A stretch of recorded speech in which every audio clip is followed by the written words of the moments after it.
Selama bertahun-tahun, banyak pihak memandang Indonesia dengan cara yang sama. Sebuah negara besar di Asia Tenggara kaya akan sumber daya alam, memiliki populasi yang sangat besar, namun sering dianggap tertinggal dibandingkan beberapa negara tetangganya. Narasi ini begitu melekat, bahkan menjadi semacam asumsi umum yang jarang dipertanyakan.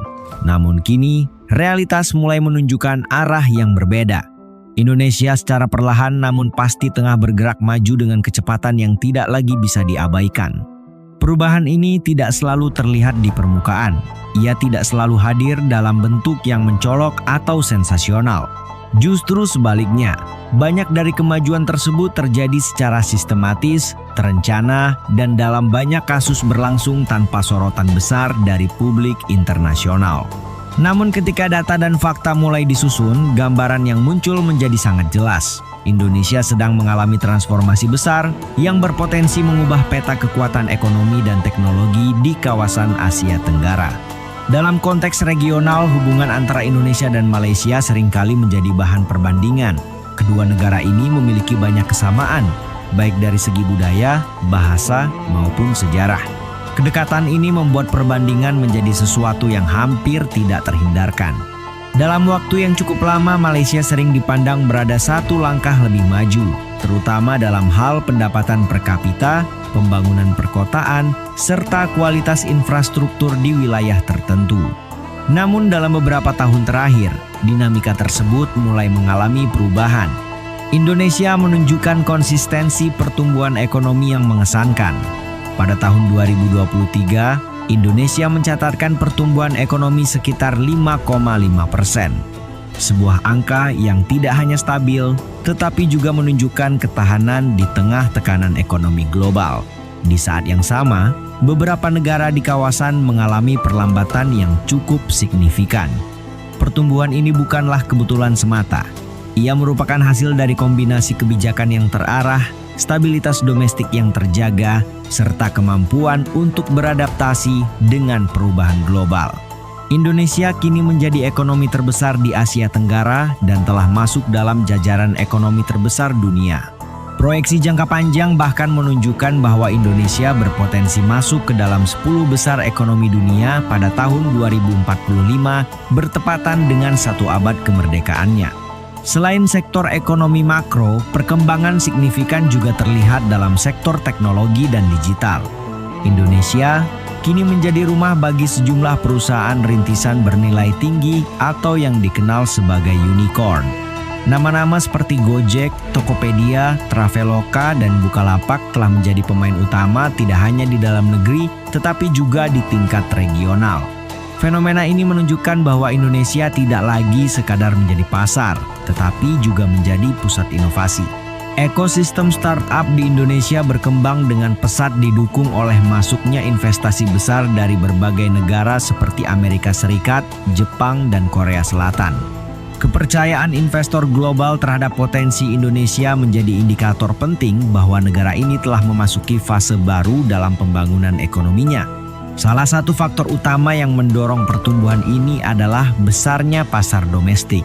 Dengan populasi lebih dari 270 juta jiwa, Indonesia memiliki keunggulan yang tidak dimiliki oleh banyak negara lain. Pasar yang besar ini memungkinkan perusahaan untuk tumbuh dan berkembang di dalam negeri sebelum melakukan ekspansi ke pasar internasional. Hal ini menciptakan ekosistem yang kuat dan relatif mandiri. Namun kekuatan Indonesia tidak hanya terletak pada jumlah penduduk. Pemerintah juga memainkan peran penting dalam menciptakan fondasi bagi pertumbuhan jangka panjang. Di bawah kepemimpinan Joko Widodo, pembangunan infrastruktur menjadi salah satu prioritas utama. Dalam kurun waktu sekitar 1 dekade, ribuan kilometer jalan tol telah dibangun menghubungkan berbagai wilayah yang sebelumnya terisolasi. Pembangunan ini tidak terbatas pada jalan tol saja. Pemerintah juga membangun pelabuhan, bandara, serta berbagai fasilitas pendukung lainnya. Tujuannya jelas, yaitu meningkatkan konektivitas, menurunkan biaya logistik, dan membuka peluang ekonomi baru di berbagai daerah. Dengan konektivitas yang lebih baik, distribusi barang dan jasa menjadi lebih efisien yang pada akhirnya mendorong pertumbuhan ekonomi secara keseluruhan. Langkah berani lainnya adalah pembangunan ibu kota baru. yaitu Ibu Kota Nusantara. Proyek ini merupakan salah satu inisiatif paling ambisius di kawasan Asia Tenggara. Dibangun di Pulau Kalimantan, Nusantara dirancang sebagai kota pintar yang berkelanjutan dan berorientasi pada masa depan.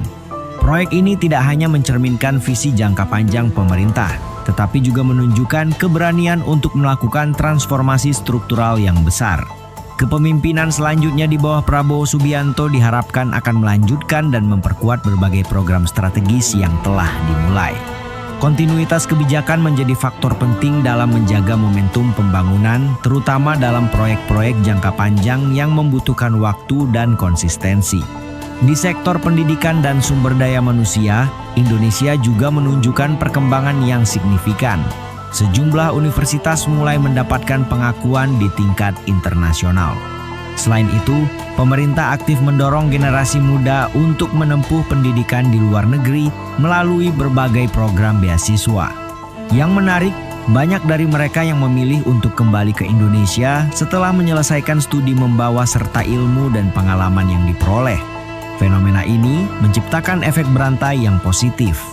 Dengan semakin banyak tenaga kerja terdidik dan berpengalaman, kualitas sumber daya manusia meningkat yang pada gilirannya mendukung pertumbuhan sektor industri dan teknologi. Dalam jangka panjang, hal ini menjadi salah satu faktor kunci dalam meningkatkan daya saing nasional. Tidak kalah penting adalah pengelolaan sumber daya alam. Indonesia merupakan produsen nikel terbesar di dunia, sebuah komoditas yang memiliki peran strategis dalam industri kendaraan listrik. Nikel merupakan bahan utama dalam pembuatan baterai yang menjadi komponen penting dalam transisi menuju energi bersih. Yang membedakan pendekatan Indonesia saat ini adalah fokus pada hilirisasi. Pemerintah tidak lagi hanya mengekspor bahan mentah, tetapi juga mendorong pengolahan di dalam negeri. Dengan demikian, nilai tambah dapat dinikmati secara maksimal oleh perekonomian nasional. Strategi ini menunjukkan pergeseran paradigma dari sekadar pengekspor sumber daya menjadi pemain utama dalam rantai nilai global. Meskipun demikian, perjalanan Indonesia tidak sepenuhnya tanpa tantangan. Ketimpangan ekonomi masih menjadi isu yang perlu mendapat perhatian serius. Di beberapa wilayah, terutama di luar Pulau Jawa, pembangunan belum merata. Infrastruktur di daerah pedesaan masih tertinggal dibandingkan dengan kota-kota besar. Selain itu, birokrasi dan praktik korupsi masih menjadi hambatan dalam beberapa aspek. Pemerintah terus berupaya melakukan reformasi untuk meningkatkan transparansi dan efisiensi. Upaya ini membutuhkan waktu dan komitmen yang berkelanjutan.